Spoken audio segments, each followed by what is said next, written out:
السلام علیکم ورحمۃ اللہ وبرکاتہ نحمده ونصلی علی رسولہ الکریم اما بعد فاعوذ باللہ من الشیطان الرجیم بسم اللہ الرحمن الرحیم رب اشرح لی صدری ویسر لی امری واحلل عقدۃ من لسانی یفقہوا قولی رب زدنا علما اللہم فقہنا فی الدین اللہم انفعنا بما علمتنا وعلمنا ما ینفعنا وزدنا علما۔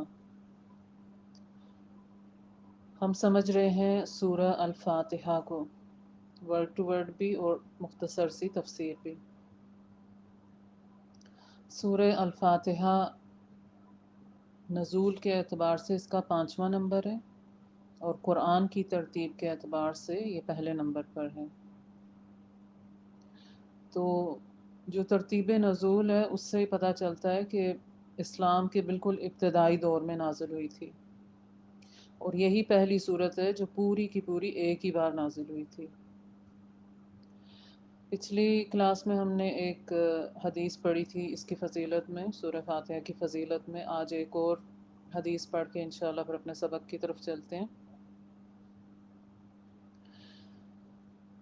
ابو ہریرہ رضی اللہ عنہ فرماتے ہیں کہ رسول صلی اللہ علیہ وسلم نے فرمایا، جس نے نماز پڑھی اور اس میں ام القرآن نہ پڑھی، ام القرآن یعنی سورہ الفاتحہ، جو کہ پورے قرآن کی ماں ہے، کیونکہ اس ایک سورت میں پورے قرآن کا خلاصہ ہے۔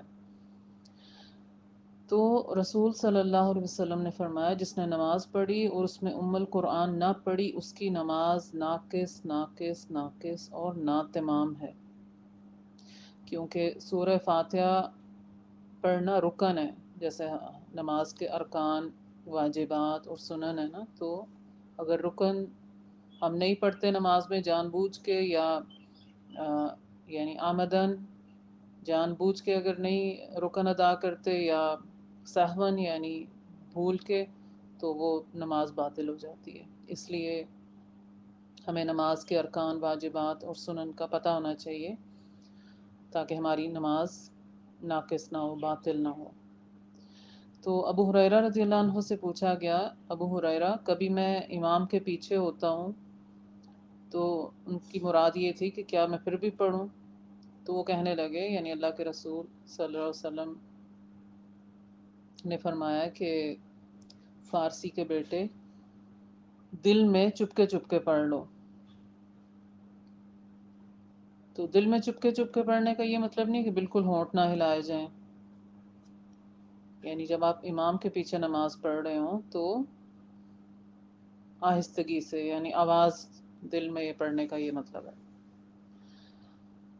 کیونکہ میں نے رسول اللہ صلی اللہ علیہ وسلم کو یہ کہتے سنا ہے کہ اللہ سبحانہ تعالیٰ نے فرمایا، میں نے نماز کو یعنی سورہ فاتحہ کو اپنے اور اپنے بندے کے درمیان نصف نصف تقسیم کر دیا ہے۔ نصف نصف یعنی آدھا آدھا، آدھی میرے لیے ہے اور آدھی میرے بندے کے لیے، یعنی سورہ فاتحہ آدھی میرے لیے اور آدھی بندے کے لیے، جو کچھ وہ سوال کرے۔ اور یہ حدیث قدسی ہے، اللہ سبحانہ تعالیٰ فرماتے ہیں کہ میرا بندہ نماز میں کھڑا ہوتا اور کہتا ہے الحمدللہ رب العالمین، تو اللہ تعالیٰ فرماتے ہیں میرے بندے نے میری تعریف کی۔ پھر وہ کہتا ہے الرحمن الرحیم یا الرحمن الرحیم، تو اللہ سبحانہ تعالیٰ فرماتے ہیں کہ میرے بندے نے میری ثنا بیان کی۔ پھر وہ کہتا ہے مالک یوم الدین، تو اللہ سبحانہ تعالیٰ فرماتے ہیں میرے بندے نے میری بزرگی بیان کی۔ اور پھر وہ کہتا ہے ایاک نعبد و ایاک نستعین، تو اللہ سبحانہ تعالیٰ فرماتے ہیں میرے اور میرے بندے کے درمیان مشترک ہے، اور سورت کا باقی حصہ میرے بندے کے لیے ہے، اور میرے بندے کو وہ کچھ ملے گا جو اس نے مانگا۔ تو پچھلی کلاس میں ہم نے کیا پڑھا تھا؟ ہم نے کیا مانگا تھا؟ اہدنا الصراط المستقیم۔ تو اگر ہم اس طرح سے سورہ فاتحہ کو پڑھیں گے جس طرح سے اس کا حق ہے، تو کیا خیال ہے، پھر ہمیں اللہ سبحانہ تعالیٰ صراط مستقیم دکھائیں گے بھی، چلائیں گے بھی، اور انشاءاللہ منزل مقصود تک پہنچائیں گے بھی۔ کیونکہ پچھلی کلاس میں نے آپ کو بتایا تھا اہدنا، جب ہم کہتے ہیں نا اہدنا، تو اس کا مطلب ہوتا ہے کہ وہ راستہ ہمیں اللہ سبحانہ تعالیٰ دکھائیں بھی، اور اس پر چلائیں بھی، اور پھر منزل مقصود تک پہنچائیں بھی، کیونکہ کچھ لوگوں کو صراط مستقیم کا پتہ ہی نہیں ہے کہ وہ کون سا راستہ ہے، اکثر لوگوں کو نہیں پتہ، اور وہ الٹے پلٹے راستوں بات کر رہے ہیں اپنی آخرت کو بھی، اور کچھ لوگوں کو پتہ تو چل جاتا ہے صراط مستقیم کون سا، لیکن چلنے کی توفیق نہیں ہوتی، تو چلنے کی بھی توفیق اس میں ہم مانگ رہے ہیں۔ پھر کچھ لوگ چلتے چلتے بھٹک جاتے ہیں، کئی واقعات آپ کو ایسے ملے ہوں گے اپنی زندگی میں، آپ نے سنے ہوں گے کہ چلتے چلتے لوگ پھر ٹیڑھے راستے کو اختیار کر لیتے ہیں، تو منزل مقصود تک پہنچا، یہ تینوں معنی اس میں پائے جاتے ہیں۔ تو سبحان اللہ، یہ کتنی خوبصورت بات ہے جو اس حدیث میں آئی ہے، اس حدیث قدسی میں، جو کہ اس کی فضیلت میں بیان کی گئی ہے کہ میرے بندے کو وہ کچھ ملے گا جو اس نے مانگا۔ تو ہمیں تھوڑا اپنا جائزہ لینا چاہیے، اپنا محاسبہ کرنا چاہیے کہ ہم واقعی اس طرح پڑھتے ہیں سورہ فاتحہ کو، سمجھ کے پڑھتے ہیں کہ میں کیا کہہ رہی ہوں۔ اب یہ شعور ہوتا ہے ہمیں کہ اب میں نے الحمدللہ رب العالمین کہا ہے، تو اللہ سبحانہ تعالیٰ فرما رہے ہیں کہ میرے بندے نے میری تعریف کی، پھر ہم کہتے ہیں الرحمن الرحیم، تو پھر کیا میرے ذہن میں خیال آتا ہے کہ اللہ تعالیٰ فرما رہے ہیں کہ میرے بندے نے میری ثنا بیان کی، اس طرح سے ساری۔ تو اللہ کرے کہ ہم ایسا ہی پڑھنے والے بنے، ہم اس کا حق ادا کریں۔ پچھلی کلاس میں ہم نے اہدنا الصراط المستقیم کو سمجھا تھا کہ صراط مستقیم کیا ہے۔ تو صراط مستقیم کی وضاحت اب اگلی آیت میں ہے کہ صراط الذین انعمت علیہم۔ دیکھیں جہاں بھی ال آئے گا نا، تو ال جو ہے وہ اس کو خاص کرتا ہے، یعنی جیسے ہم کہتے ہیں نا اسم معرفہ، تو وہ کیا ہے، پراپر ناؤن جیسے ہوتا ہے تو وہ اس کو خاص کرتا ہے۔ تو اہدنا الصراط المستقیم، الصراط یعنی کون سا راستہ، سیدھا راستہ، الصراط تو راستہ، اور المستقیم سیدھا۔ اب ہم آج سمجھیں گے صراط الذین انعمت علیہم، راستہ ان لوگوں کا جن پر آپ نے انعام کیا۔ اس میں بھی کوئی مشکل لفظ نہیں ہے، صراط راستہ، الذین ان لوگوں کا، الذین اگر جو لوگ گرامر پڑھے ہوئے ہیں یا جو پڑھ رہے ہیں یا جو پڑھنا چاہتے ہیں، شوق رکھتے ہیں، تو ان کو یقیناً خوشی ہوگی اس کو سمجھنے میں کہ اللہ مذکر کے لیے آتا ہے اور اللتی جو ہوتا ہے وہ مؤنث کے لیے آتا ہے۔ تو پھر اس کو الذی جب آتا ہے نا قرآن میں، تو وہ واحد کے لیے ہوتا ہے، اور اللذانی وہ تثنیہ یعنی دو کے لیے ہوتا ہے، اور الذین جمع کے لیے ہوتا ہے یعنی بہت سارے لوگ۔ تو اسی طرح مؤنث میں بھی ہے، ٹھیک ہے۔ انعمتا، انعمتا آپ اردو میں بھی پڑھتے ہیں انعام، تو تا کی ضمیر جو ہے وہ اللہ سبحانہ تعالیٰ کی طرف جا رہی ہے، تو بیچ میں جو روٹ ورڈ ہے وہ ہے نون عین میم۔ تو انعمتا انعام کیا آپ نے، علیہم ان پر، ہم جو ہے وہ کیا ہے، وہ بھی جمع کا صیغہ ہے، علا جو ہے وہ اوپر ہے، انعام کیا ان کے اوپر۔ آج انشاءاللہ اسی اتنے حصے کو سمجھتے ہیں کہ اب ہم جو راستہ اللہ سبحانہ تعالیٰ سے مانگ رہے ہیں وہ کون سا راستہ ہے۔ تو یہ صراط مستقیم کی وضاحت ہے اگلی آیت میں کہ یہ سیدھا راستہ وہ ہے جس پر وہ لوگ چلے جن پر آپ کا انعام ہوا۔ تو یہ کون سا گروہ ہے، اس سورہ میں 3 گروہوں کے بارے میں بات ہوئی ہے، تو یہ پہلا گروہ ہے، اس کو کیا کہتے ہیں، منعم علیہ، منعم علیہ گروہ، یعنی جن پر اللہ کا انعام ہوا۔ اب اس کی تفسیر کہاں پہ ہے، ہم خود سے ہی کسی گروہ کو اس کا نام لے کے، کسی فرقے کو اس کا نام لے کے تو منسوب کر دیں گے، نہیں۔ قرآن کی بہترین تفسیر قرآن کے اندر ہی موجود ہوتی ہے، یعنی قرآن کی تفسیر قرآن کے ساتھ ہی۔ اللہ سبحانہ تعالیٰ نے سورہ نساء آیت 69 میں فرمایا وَمَن يُطِعِ اللَّهَ وَالرَّسُولَ، کہ جو بھی اطاعت کرے گا اللہ کی اور رسول کی، فَأُولَٰئِكَ مَعَ الَّذِينَ، تو وہ ان لوگوں کے ساتھ ہوگا، أَنْعَمَ اللَّهُ عَلَيْهِمْ، جن پر اللہ تعالیٰ نے انعام کیا۔ تو وہ کون ہے جن پر اللہ تعالیٰ نے انعام کیا، من النبیین والصدیقین والشہداء والصالحین، جیسے کہ نبی اور صدیق اور شہید اور صالحین سے مراد کون لوگ ہیں، نیک لوگ۔ وحسن اولئک رفیقا، اور یہ بہترین رفیق ہیں، رفیق یعنی ساتھی۔ ذالک الفضل من اللہ، یہ فضل اللہ کی طرف سے ہے، وکفی باللہ علیما، اور اللہ تعالی جاننے والے ہیں۔ یعنی یہ صراط مستقیم کی طرف رہنمائی کرنا یہ اللہ تعالیٰ کا فضل ہے، اپنے فضل سے، واللہ یختص برحمتہ من یشاء، اللہ تعالیٰ اپنی رحمت سے جس کو چاہے خاص کر لیں۔ وَقَفَى بِاللَّهِ عَلِيمًا، اور اللہ تعالیٰ کافی ہیں جاننے والے، یعنی اللہ تعالیٰ کو علم ہے کہ کون صراط مستقیم پہ واقعی چلنا چاہتا ہے، کون واقعی ہدایت کا طلبگار ہے، کیونکہ ہدایت اس دنیا میں سب سے قیمتی چیز ہے جو بن مانگے نہیں ملتی۔ تو ہم میں سے ہر کوئی جو بھی نماز پڑھتے ہیں وہ یہ سوال کر رہے ہوتے ہیں اللہ تعالیٰ سے، یہ دعا مانگ رہے ہوتے ہیں، لیکن جیسے میں نے پچھلی کلاس میں بتایا تھا کہ اس دعا کا جواب اللہ سبحانہ تعالیٰ نے ساتھ ہی اگلی سورہ میں ذالک الکتاب لا ریب فیہ ھدی للمتقین کہ یہ کتاب ہے، اس میں ہدایت ہے متقین کے لیے۔ لیکن اگر ہم صرف دعا مانگتے رہیں اور اس کتاب کو ہم سمجھیں ہی نہ تو ہدایت کہاں سے ملے گی؟ تو بہت ضروری ہے کہ اس کتاب کو سمجھ کے پڑھیں، کیونکہ قرآن کے جو 5 حقوق ہیں نا، سب سے پہلے اس پہ ایمان لانا، دوسرا اس کو تجوید اور ترتیل کے ساتھ پڑھنا، تیسرا پھر اس کو سمجھ کے پڑھنا، چوتھا اس کے مطابق عمل کرنا، اور پانچواں پھر دوسروں تک پہنچانا۔ تو اگر ہم نے سمجھ کے پڑھا ہی نہیں تو ہم عمل کیسے کریں گے؟ اور اس سے پہلے جو پہلا حق ہے کہ ایمان لانا، تو ہم میں سے ہر کوئی یہی کہے گا کہ ہاں بھائی ہم اس کتاب پر ایمان لاتے ہیں، جیسے ہم لوگوں کو بچپن سے یاد کرا دیا جاتا ہے آمنت باللہ و ملائکتہ و کتبہ و رسلہ، تو کتبی میں یہ قرآن آتا ہے نا، تو ہم ایمان لاتے، تو ایمان لانے کا کیا مطلب ہوتا ہے کہ ہاں بس صرف اتنا مان لینا کہ یہ اللہ تعالیٰ کی طرف سے، بس نہیں۔ ایمان لانے کا یہ مطلب ہوتا ہے کہ اس میں ہم نے جو کچھ پڑھا ہے ہم اس کے مطابق عمل کریں گے، یہ ہوتا ہے ایمان لانا، یعنی بات ماننا۔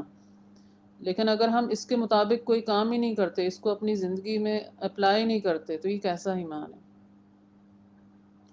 تو یہاں پہ اللہ سبحانہ تعالیٰ فرما رہے ہیں وَمَن يُطِعِ اللَّهَ وَالرَّسُولَ، جو بھی اللہ اور رسول کی اطاعت کرے گا، تو اللہ اور رسول کی اطاعت کا صلہ بتلایا جا رہا ہے۔ پھر آیت 69 آپ لوگوں نے ضرور دیکھنی ہے، یہ آیت 69 نساء کی ہے، یہ اس آیت کی تفسیر ہے صراط الذین انعمت علیہم کی۔ تو جب آپ دیکھیں گے تو آپ کو پھر پتہ چلے گا کہ وہ کون لوگ ہیں جن پر اللہ نے انعام کیا، کیونکہ ہمیں بھی وہی راستہ چاہیے۔ ان لوگوں نے کیا کیا تھا تاکہ ہم بھی وہی کریں، تاکہ ہم بھی اللہ کا قرب حاصل کریں، ہم بھی اللہ کے محبوب بن جائیں، ہم بھی جو ہے وہ اللہ کے۔ یہاں پہ کیا ہے، شرط کیا ہے، وَمَن يُطِعِ اللَّهَ وَالرَّسُولَ، تو اب ہمیں اپنے آپ کو دیکھنا ہوگا کہ کیا ہم بھی اللہ تعالیٰ کی اطاعت کرتے ہیں اور رسول کی۔ فَأُولَٰئِكَ مَعَ الَّذِينَ أَنْعَمَ اللَّهُ عَلَيْهِمْ، تو یہی لوگ ہیں جو کہ ان پر اللہ نے انعام کیا۔ تو اس آیت میں اللہ اور رسول کی اطاعت کا صلہ بتلایا جا رہا ہے کہ جو اللہ اور رسول کی اطاعت کرے گا تو اس کا کیا صلہ ہے کہ وہ ان لوگوں کے ساتھ ہوگا، نبیوں کے ساتھ، صدیقین کے ساتھ، شہداء کے ساتھ، صالحین کے ساتھ، اور یہ کتنے بہترین ساتھی ہیں۔ آپ کا کیا خیال ہے، ان سے بہترین ساتھی کوئی اور ہو سکتے ہیں؟ تو حدیث میں بھی آتا ہے کہ المرء مع من احب، کہ آدمی انہی کے ساتھ ہوگا جن سے اس کو محبت ہوگی۔ تو اب ہم میں سے ہر کوئی یہ کہتا ہے کہ ہم اللہ تعالیٰ سے بھی محبت کرتے ہیں، ہم رسول اللہ صلی اللہ علیہ وسلم سے بھی محبت کرتے ہیں، لیکن ہم اپنے آپ کو چیک کریں کہ ہم اللہ تعالیٰ سے محبت تو ہم اللہ کے کلام کو سمجھ کے پڑھتے ہیں، ہم اللہ کی باتوں کو سمجھنا چاہتے ہیں، ہم چاہتے ہیں کہ اللہ تعالیٰ ہمیں کیا امر دے رہے ہیں ہم اس کے مطابق کام کریں، اللہ تعالیٰ ہمیں کس چیز سے منع کر رہے ہیں، اللہ کو کیا نہیں پسند تو ہم وہ کام نہ کریں۔ تو خالی محبت کا دعویٰ کرنا کافی نہیں ہے۔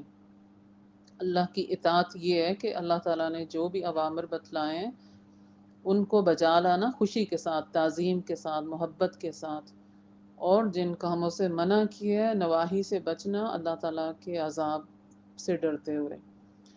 تو یہ جو حدیث ہے المرء مع من احبا، کہ آدمی انہی کے ساتھ ہوگا جن سے اس کو محبت ہوگی۔ انس رضی اللہ عنہ فرماتے ہیں کہ صحابہ کرام رضی اللہ عنہم کو جتنی خوشی اس فرمان رسول کو سن کر ہوئی، اتنی خوشی کبھی نہیں ہوئی، یعنی صحابہ کرام اتنے خوش ہوئے یہ بات سن کے کہ آدمی انہی کے ساتھ ہوگا جن سے اس کو محبت ہوگی، کیونکہ وہ رسول اللہ صلی اللہ علیہ وسلم سے بہت زیادہ محبت کرتے تھے۔ تو وہ یہ سن کے پھر بہت خوش ہوئے، کیونکہ وہ جنت میں بھی رسول اللہ صلی اللہ علیہ وسلم کی رفاقت پسند کرتے تھے۔ تو اس آیت کی شان نزول میں جو روایات آئیں اس میں بتایا گیا ہے کہ بعض صحابہ کرام رضی اللہ عنہم نے نبی صلی اللہ علیہ وسلم سے اس صحبت اور رفاقت اور یعنی یہ عرض کیا کہ اللہ تعالیٰ آپ صلی اللہ علیہ وسلم کو جنت میں اعلیٰ مقام عطا فرمائے گا، اور تو یعنی ہمارا مقام تو وہ نہیں ہوگا جو آپ کا ہوگا، ہم تو کہیں نچلے درجے میں ہوں گے جنت کے. یہ صحابہ کرام رضی اللہ عنہم کہہ رہے ہیں نبی صلی اللہ علیہ وسلم سے. تو ان کو یہ ڈر تھا کہ پھر تو ہم آپ کی صحبت سے، آپ کی رفاقت سے، آپ کے دیدار سے محروم رہیں گے، جبکہ دنیا میں ہمیں یہ حاصل ہے. تو اللہ سبحانہ تعالیٰ نے یہ آیت اتار کر ان کی تسلی کا سامان کر دیا. سبحان اللہ. وَمَن يُطِعِ اللَّهَ وَالرَّسُولَ فَأُولَٰئِكَ مَعَ الَّذِينَ. سبحان اللہ، کیسی دل میں اترنے والی آیت ہے کہ جو بھی اللہ اور رسول کی اطاعت کرے گا وہ کس کے ساتھ ہوگا؟ فَأُولَٰئِكَ مَعَ الَّذِينَ أَنْعَمَ اللَّهُ عَلَيْهِمْ، کہ ان لوگوں کے ساتھ ہوگا جن پر اللہ تعالیٰ نے انعام کیا. تو وہ کون ہیں؟ من النبیین والصدیقین والشہداء والصالحین.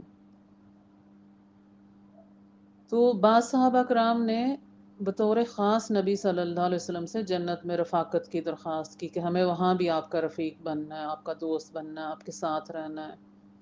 تو اسألک مرافقۃ فی الجنہ، کہ ہمیں بھی جو ہے وہ جنت میں آپ کی رفاقت چاہیے. تو نبی صلی اللہ علیہ وسلم نے انہیں کثرت سے نفلی نماز پڑھنے کی تاکید فرمائی.